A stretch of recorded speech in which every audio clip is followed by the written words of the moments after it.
Welcome to the Real Estate Rundown. 2024 is almost over, and now everyone's trying to predict what's going to happen in the real estate market in 2025.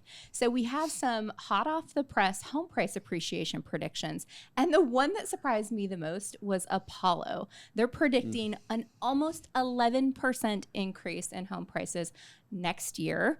We also have Bank of America predicting 4.7%, CoreLogic 2.3%, Fannie Mae 3.6%, Goldman Sachs 4.4%, Housing Wire 3.5%, the Mortgage Bankers Association not so optimistic about next year, 1.5%, NAR 2%, Wells Fargo 4.9%, and Zillow at 2.9%.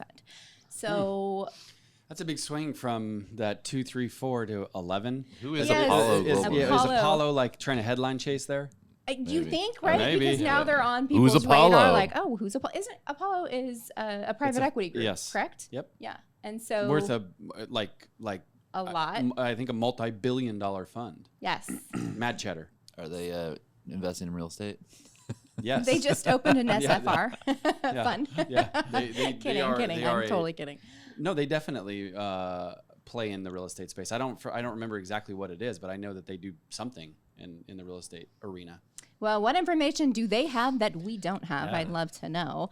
But Economist is pumping out something somewhere. something, Bullish.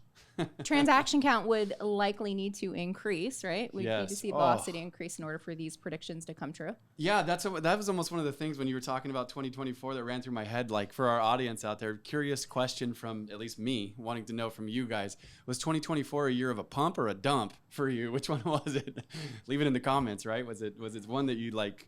Let's repeat it, or let's not do that again. I think we can pretty much know what we the comments are pretty going to much say.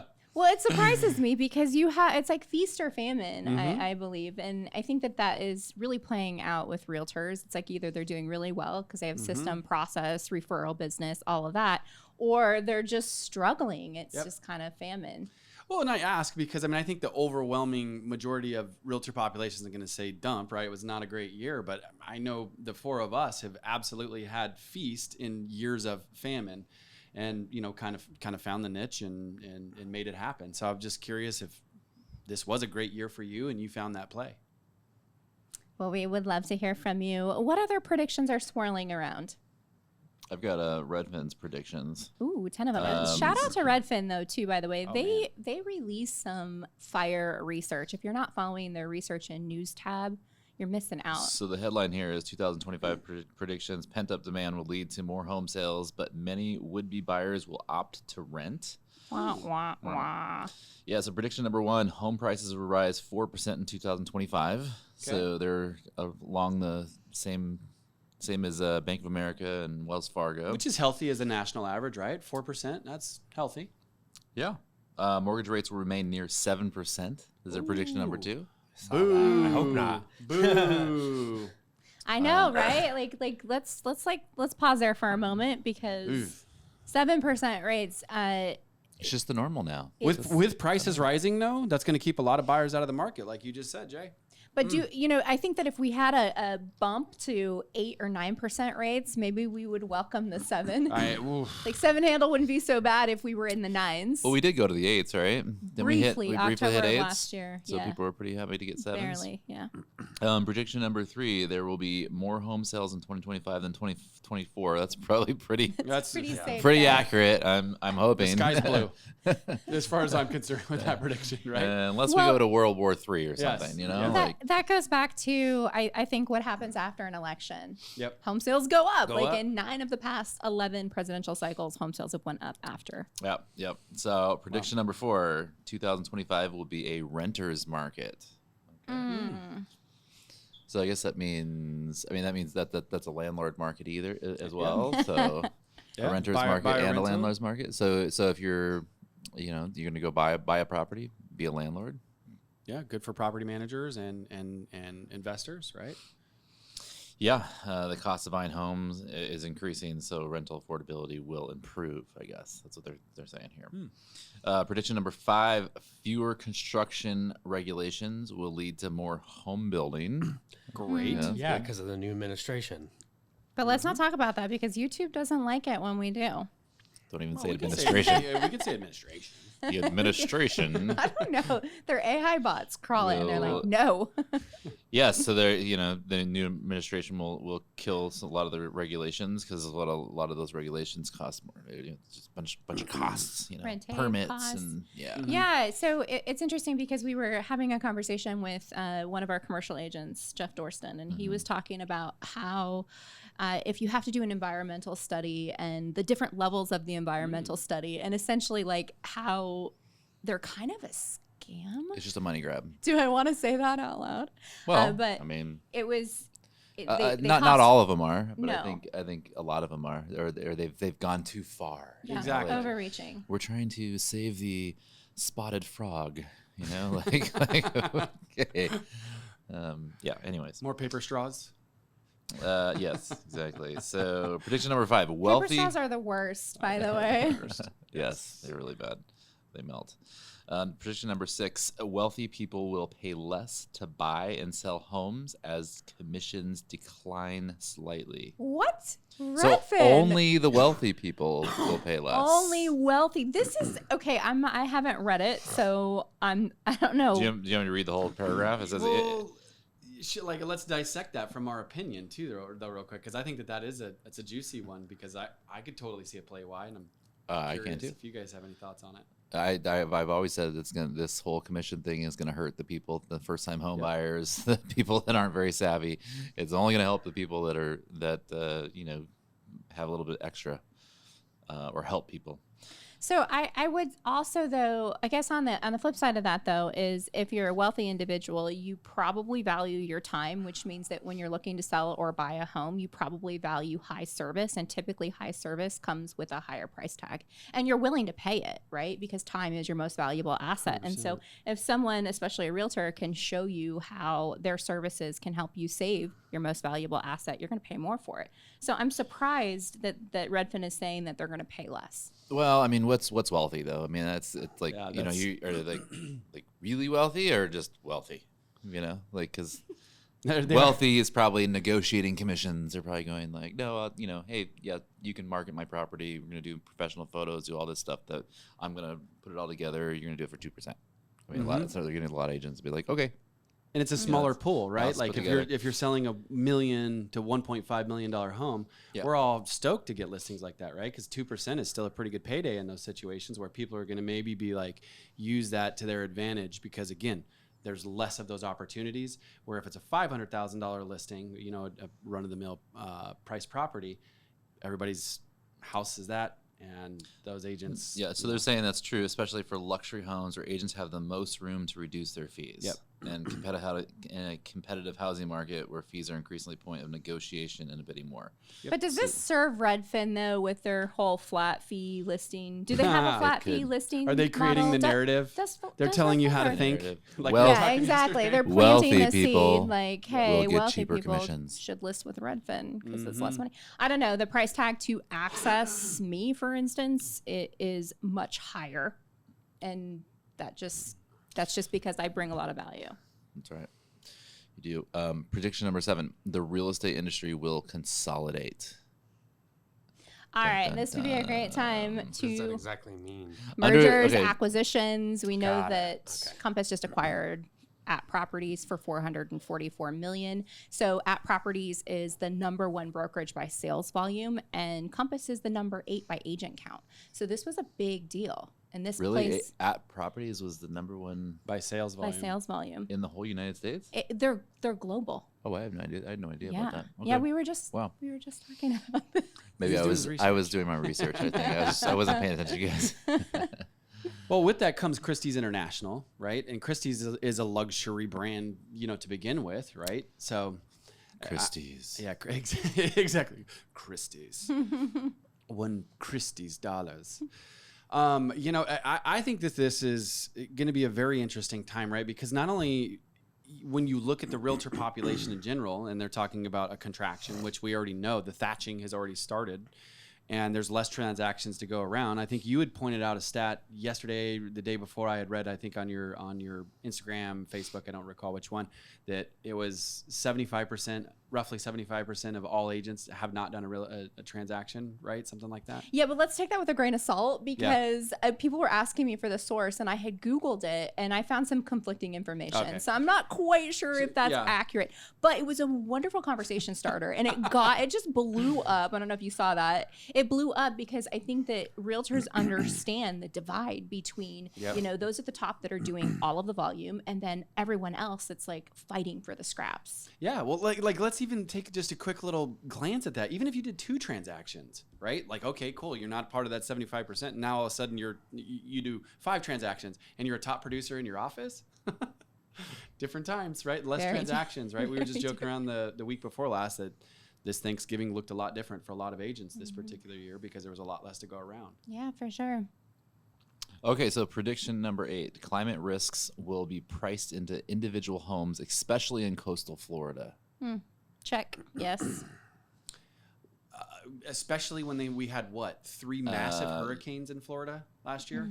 Yeah, big hurricane. Well, and I think that's a direct correlation to the rise in insurance costs. And the rise of insurance costs is actually a big problem. It is. You have some of these places it's kind in of Florida. BS if you ask me, man. I mean, because they are so happy to go like this when everything's fine for 100 years, and now all of a sudden, hey, you get hit, 3 times, which is just part of the risk of living there and insuring properties there. And now all of a sudden, you want to slap all the consumers. Right. Like, how much profit did you return to your shareholders for the past 4 decades? Exactly. Right. And why? They can't call that back though. They're like, they can't. No. They can give that back. They didn't keep it. It was they did the share buybacks or whatever. But you're an insurance company. You're supposed to calculate risk and plan for these times. Plan for that 100-year flood, right? Like, that's the whole point of insurance. You think? I don't know. What do you think, Keith? Because we have a lot going on in Florida, and I think this one probably hits home for you too. I mean, it's definitely been a challenge in certain areas, right? The buyers, it's literally caused them to not move forward on houses. Once they discover, what some of the pricing is. And we got lucky before some of the hurricanes hit in the past, and this may not be a thing in the future, where there were some insurance companies that they will allow you to assume their insurance. I didn't even know that was a thing. And thank goodness it came up in conversation with the realtor out there at one point, because some people couldn't even get insurance on a property, and we were like, what? How is this possible? Yeah, how is this possible? And then all of a sudden we're like, oh, I can reach out to the previous seller and see if theirs are still active. You want me to see if someone can assume it? And I'm like, yeah. Yes. Well, first of all, why is it still active? But thank the goodness. real estate gods were shining down on us. Yeah, Florida, we've definitely seen some interesting things. And the costs, it's definitely increased quite a bit. So maybe that's why we've seen so many people move from there. They flocked there so hard, right? For almost 2 years. Probably nobody took that into consideration, and stuff hit the fan, and now everyone's feeling it. I feel that. I was looking at a property this morning, and it sold about a year ago for $245, and there is a model match, way superior condition, active on the market for $160. Oh, and you're going, oh man, this person is, and that's not the anomaly. There's others that are within 20,000 of it. But the point is that we're seeing prices kind of reflect what's happening in Florida.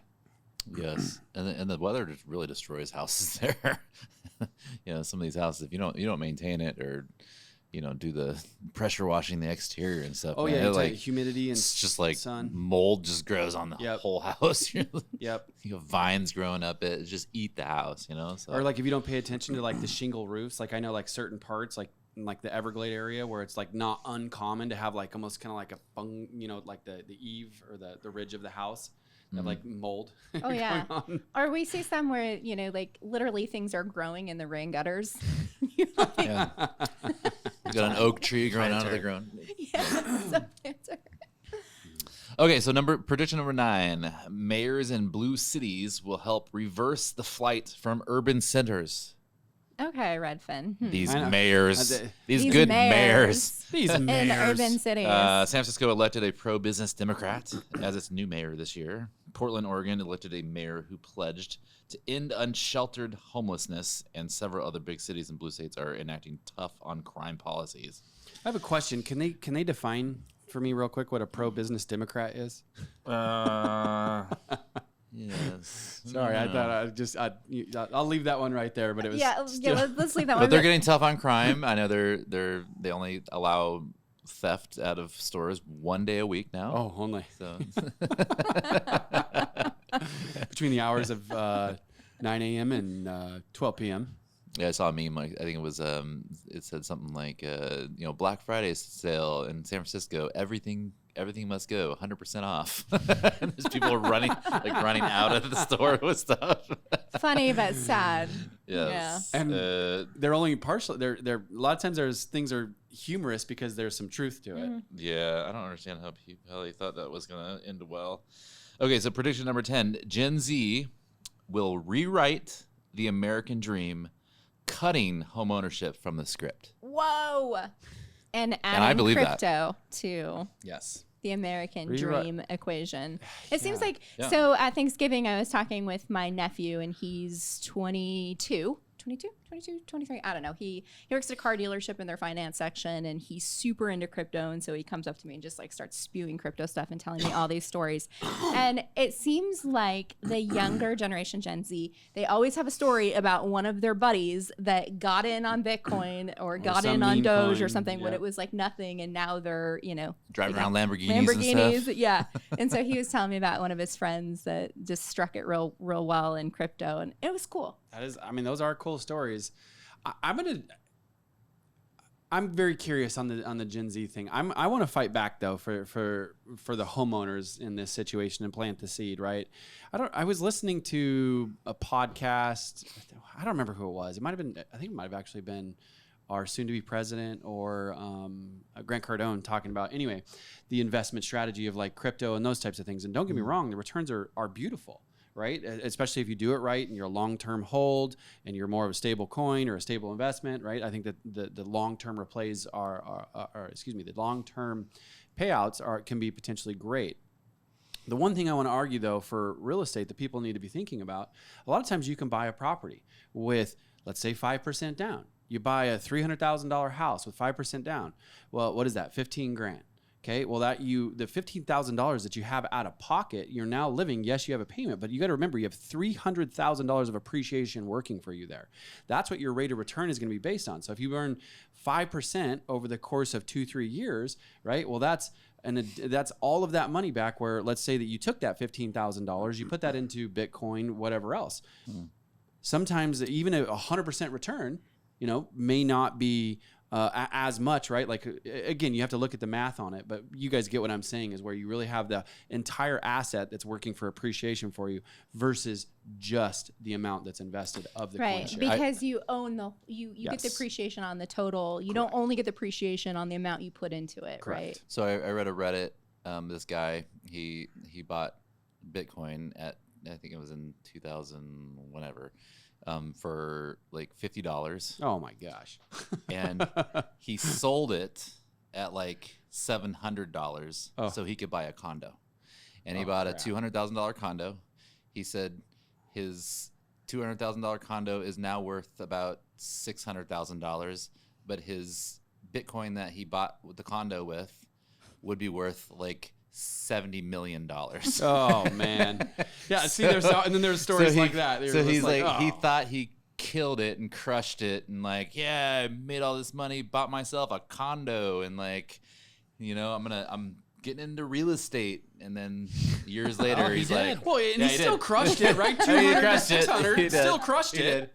He did. But he bought himself a condo, and he tripled up his money where he could have, Oh, he'd be wealthy, real wealthy, not the wealthy. Yeah, but I mean that's you're gonna see people that bought in at 30,000 and sold at 100,000, and they think they crushed it, and then in 10 years from now when it's $2 million, they're gonna be going like, don't. Yeah. Agreed. Anyway, And so yeah, and- I think there are a lot of young kids, a lot of Yeah. millennial Gen Zers that think that way, and they're gonna, you know what, I'm gonna keep this the digital capital of the world and not Digital property, right? the real estate property. But they don't need to be like super maxis on the strategy, right? No. They can definitely have both. And I see a agreed. world where they Because he can have talked both. he talked in the Reddit, if he would have just, instead of paid cash for his Right. condo, if he would have taken a little bit out Like enough for for a his down down. payment Mhm. and kept the rest, he would still have like 50 50 million. million.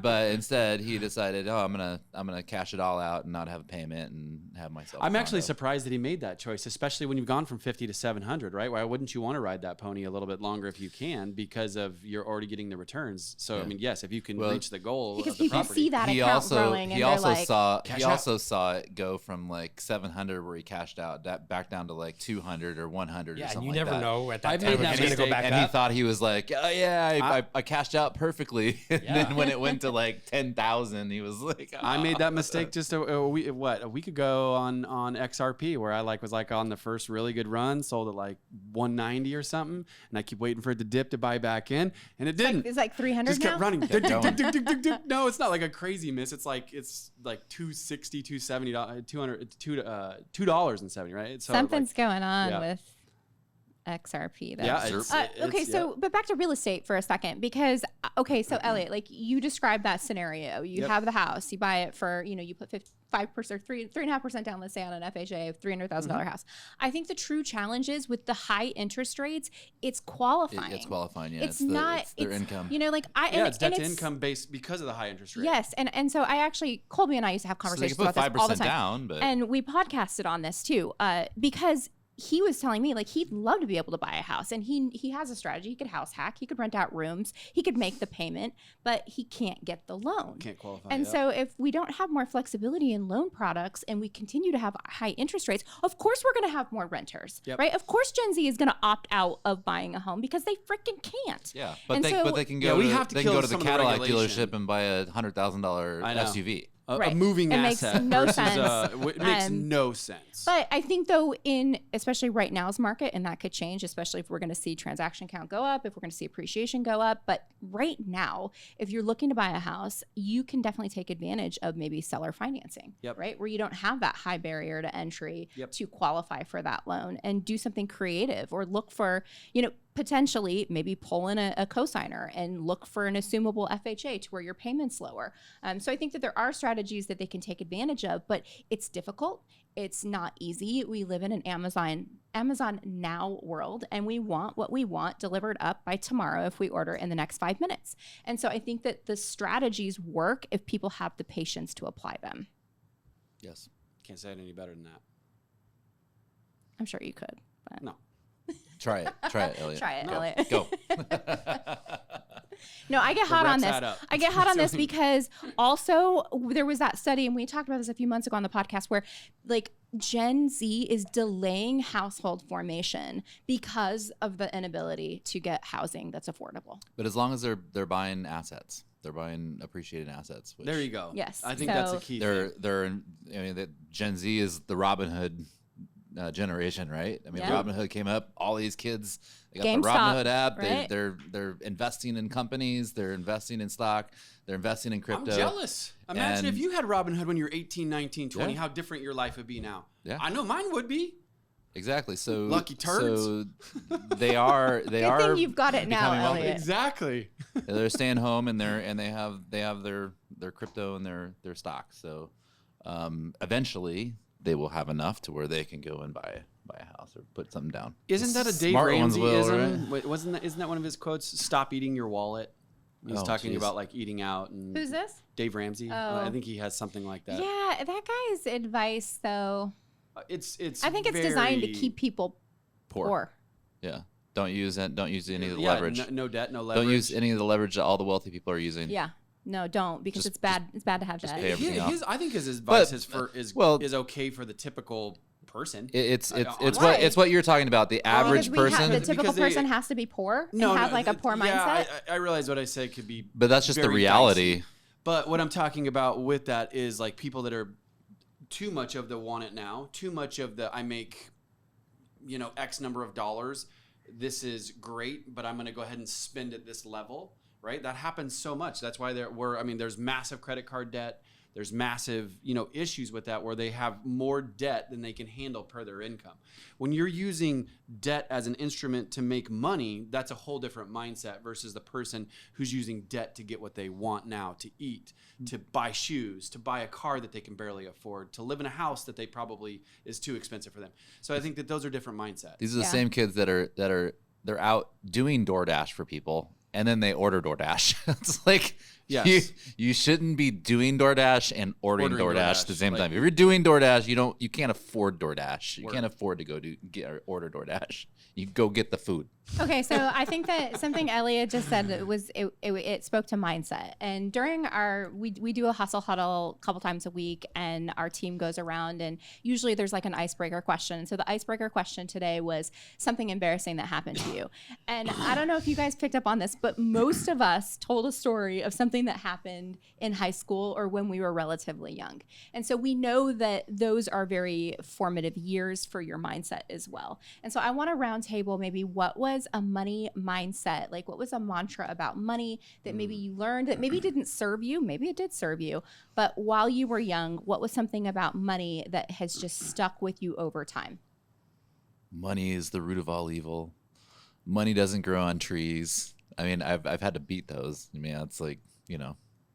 Rich people are greedy. Yep. Oh, that definitely is one that resonates with me. Yeah. Those are definitely. I mean, we definitely know that don't serve you. Grow on trees. Yeah. Money doesn't grow on trees. Yes, it does. But It is so true. the one thing that did stuck with me on the positive is that you have to you work hard and earn it. Yeah. You don't get it. Nothing.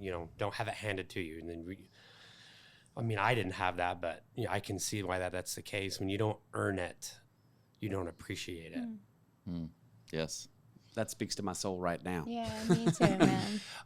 I think one of the biggest things that I'll share for me is in my youth is I personally did overspend. And I think that you would try to like buy image, buy nice clothes, a car that I didn't, playing baseball and getting some money and those types of things that I did. I spent a boatload of money that now I wish I wouldn't have, right? And I wish I could have had a Robinhood app and invested it, and those types of things. My life would be, again, a different trajectory from that point forward. So for me, I think, my ego made me buy things that I probably shouldn't have and spent a bunch of money that I shouldn't have. To impress people you don't even like. That I don't even talk to today. It's a Gary Vee thing. The overwhelming majority of them. Elliot and I were having this conversation yesterday, and we were talking about, we're obviously very passionate about Zoodealio, and we believe that what we've all co-created is really something amazing, and it serves close to 10,000 agents across the U.S. right now. So it's like so humbling to like even hear that, right? But we talk about how like we'll go to an event and there will be like sponsors, and maybe we're one of the sponsors, and we'll look at another sponsor that maybe just does like social media stuff for people. Not just, I don't want to say just, because that is very important, and these companies do an amazing job, no disrespect there, but the point is it's always the social media booths that are just crowded, and there's so many people that are lining up to learn how they can look better online. Yep. And so that totally just speaks to what Chris was saying, not just for Gen Z and the youngers, but even for it's crawling realtors. Into the older generations, yeah, absolutely, and has been for years. Yeah, these kids are like renting Lamborghinis to like flex. There's like a fake private jet. Yeah, you can there's go. There's like a fake private jet you can go. No, it's a real. Oh yeah, in California. Yeah, but it's you like can a actually set. rent a real private jet just sitting there and take a photo shoot in it. It's like we're gonna pretty get that genius, for actually, the person let's get that the for jet. Keith for his birthday next year. Yes. Give him a champagne glass. It would be really fun. Yeah, the least social flexing person. Yeah. You just go sit in a private jet and act like you're flying? Yes. Oh, okay. They take photos of you. You Interesting. be like, this is the champagne, the wood in the background. I've on the seen a left couple of sheet. those. I'm like, It's now, really now every time I pathetic. see them, now I'm going to be like, I bet you that's fake. Exactly. Especially the Lambo. The Otherwise, exotic because I'm car. like, damn, that guy's doing pretty good. Good for well, him. you got See, yeah, that's what PJ they want money people to is- think. Yeah. It works. Yeah, you got PJ money. Yep, yep. But like you said, like Turks and Caicos, right? That's another one with that white sand, blue water, right? In the background, and people, getting their flex on or doing the famous handstand in the sand with the water in the background, right? Like, Didn't you just do that? well, I'm old. no, I did not do the had handstand. to, I did I go to had Turks to. and Caicos, I'm but kidding, I'm it's kidding. not a fair assessment. I'm old. These are young. Well, I guess we're talking about old people too. So Yes, it was old not people- a flex. old people I got flex, drugged there too. in my. Young people, old people, we're all people. And I just want to say thank you to you people for watching and supporting our show. So we appreciate you. If you're not already subscribed, we would love for you to do so and hit that like button. Leave us a comment. I'll personally reply, and make sure you ring that notification bell so you're updated of our new episodes. See you guys.